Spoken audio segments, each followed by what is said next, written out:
Hello friends, welcome back to my channel. So in this tutorial I'm going to show how to turn off data usage limit in your Samsung devices.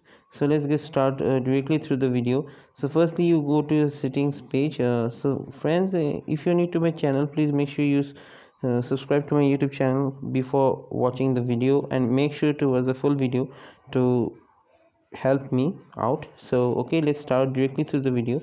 If you want to turn off your data usage limit, so firstly you go to your connections tab.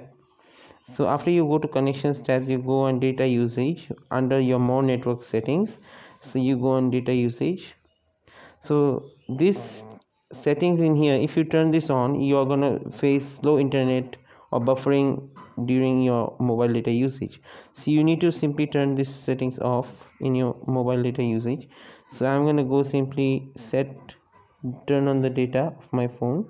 So in here I'm gonna just simply go to turn on mobile data and turn off the Wi-Fi.